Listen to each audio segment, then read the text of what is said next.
Welcome back. We are ready to tackle the video routing automation section of this course. Let's look at what we want to accomplish. Actually, it's pretty modest because part of what we believe in is that you now have the skills to be able to go do even more fancy things, but we're going to do some. We are going to make the automation of the laptops connecting work. Because you may remember that earlier on in the class, we set it up so that when you connected the HDMI, it would turn on the television.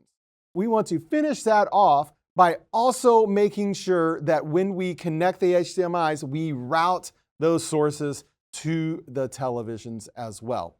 So, because it'd be kind of weird to turn the televisions on but not route the sources. There's nothing worse than scrambling to find that remote control in that conference room, right? Well, how do we change it? Don't do that. Yeah, besides, like, we don't want remote controls in the conference room. We want the UCI to be so clean and easy and friendly and helpful. You don't need to have those remote controls. Let's dig in. Let's get back up our code.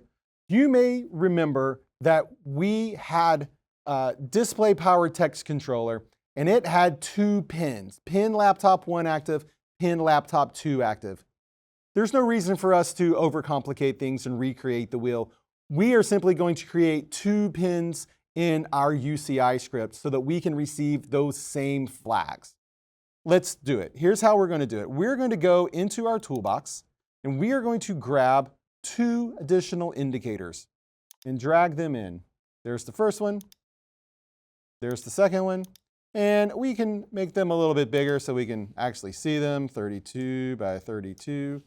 Now we can see them, and frankly, we can group them like this. That'll be just fine.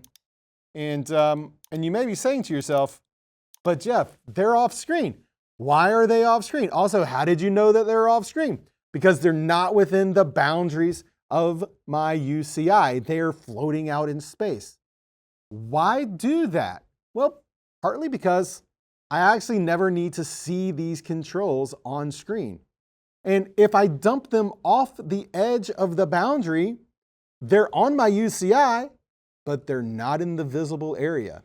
Sometimes that's a boo-boo, but in this case, it's very much on purpose and kind of useful. But I do need to give them a name. We are going to call these pin laptop 1 active, and we're going to call this other one pin laptop 2 active. And we're going to wire them in just like we did in the other script. In fact, here are the flags that I need right there and right there. So there we are. We've wired them in. We've done the configuration part. You know, alternatively, just to give another possible idea, I'm actually putting them on the UCI, and I'm putting them right next to the labels for laptop 1 and laptop 2 so that the user will have a little feedback saying, hey, this is connected or it's not connected. Nate, I think that's a wonderful idea.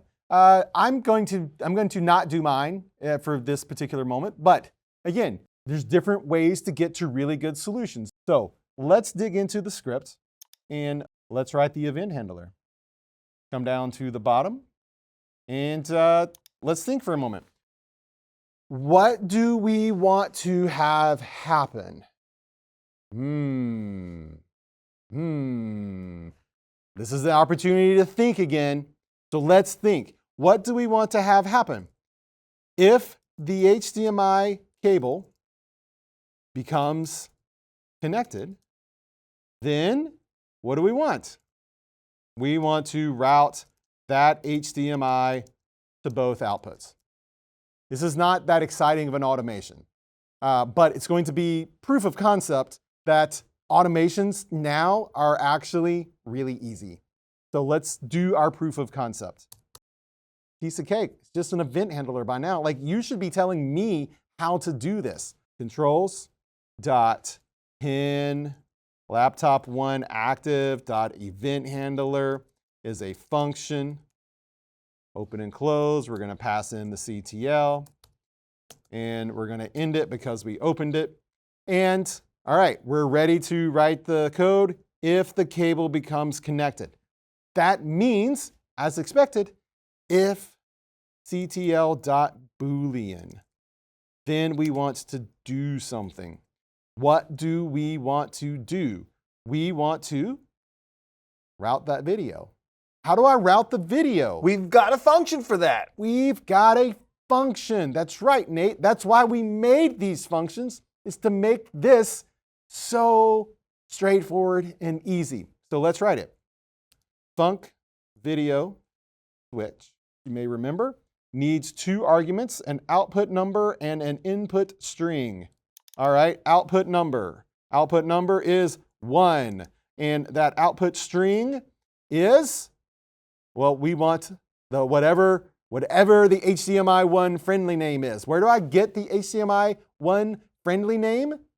Well, I could reference the UCI variable, and that's an okay place to do it. But because I want you to remember that your user is picking that name from where?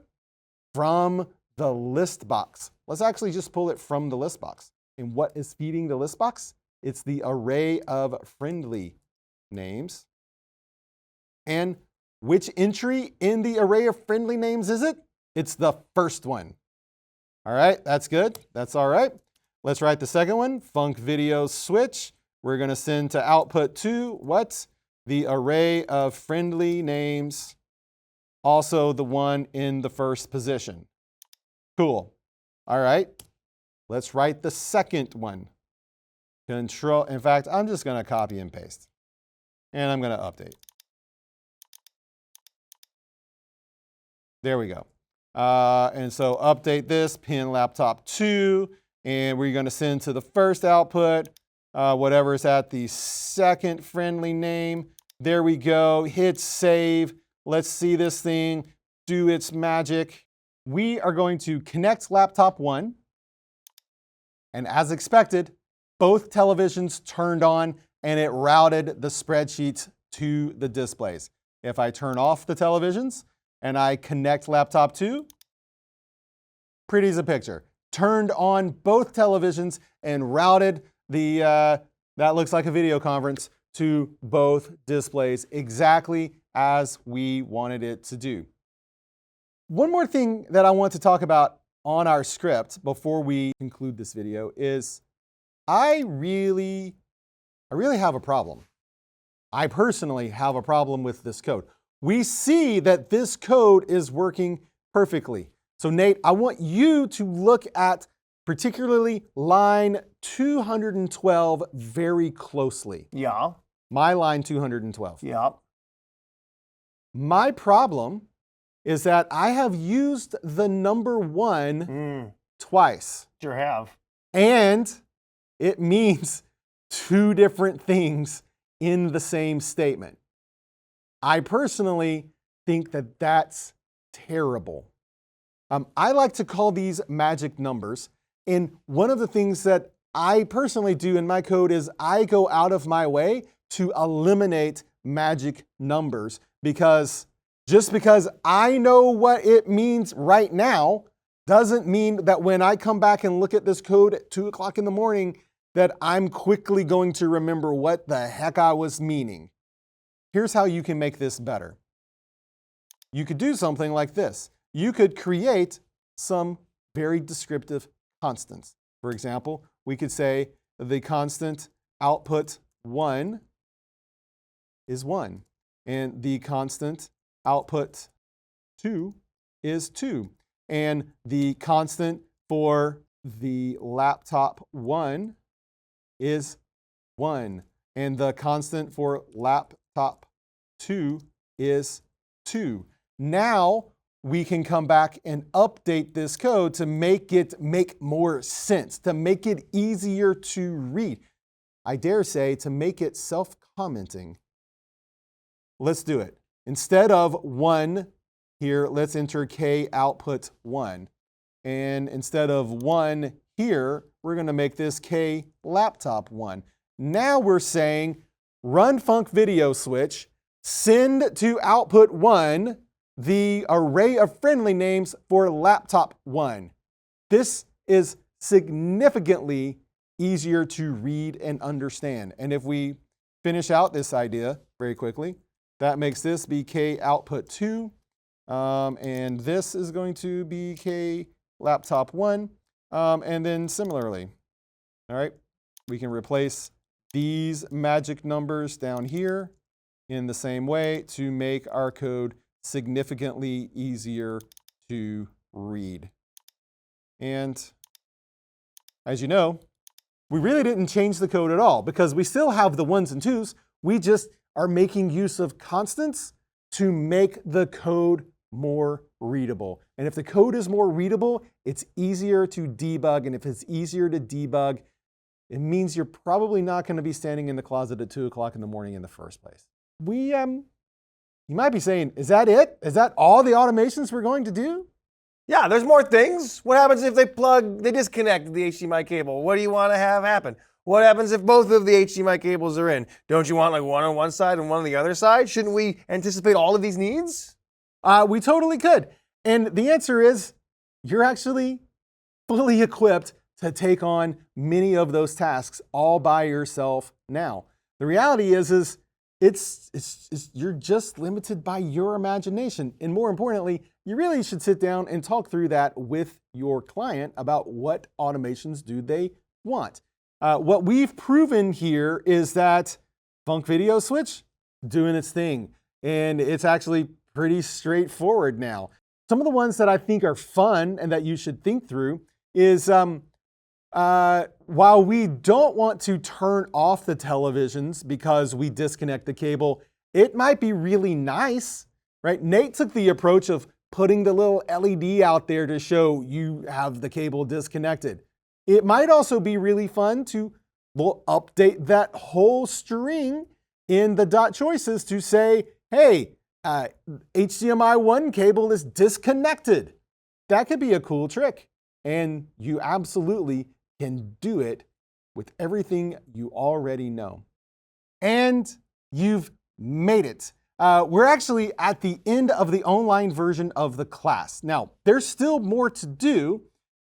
We still need to come back and finish the lighting because we haven't gotten real feedback, right? We're still living in fake feedback land, and I don't want you living there any longer than you have to. We need to come back and we got to do those press and hold presets that we talked about. There's a few other things that we want to do and talk about as well in the live class, but we also wanted to make sure that we had an opportunity to talk to you in a live context. So please make sure that you save your file and that you sign up to finish everything off because you're not done. If you want to get all of those Avixa credits and finish all of the learnings that you need to do, you gotta come back. Now, also, looking at everything that we've done so far, I want to remind you, I did exactly what I told you we were gonna do. We were going to take the scenic path up the mountain. And there are other ways to solve our problems. In fact, one of the things that you could do and think about even now is everything you know about arrays and arrays of controls. You could go back and look at some of the earlier scripts we wrote and think about, oh, I could actually use some of those more advanced concepts even on those earlier scripts. Remember how we used var active layer on the UCI layer controller part of the script? And we talked about how if it's 1 or 2 or 3, but we were using the variables like we showed just right here, you could make those 3 nav buttons an array of controls and use those array tricks in the same way to tidy up that code. That's part of the point. You are now well equipped to start really thinking about writing Lua code that is abstract but exact and can scale to however big you need it to go. And you're deep enough that you've upgraded, as I have, to a point where you can probably figure out your own ways that you will parse out the code, your own ways of functionizing things, your own naming conventions and nomenclatures. You don't need to do everything exactly the way that Jeff did it. You kind of want your code to represent your own brain as well. So if following along you thought, you know what, I want to try it a slightly different way, do it. Do do it. Play around, learn more, experiment. That's what we want you to have. We want you to have the tools Yeah. to do it your way as well. Yeah.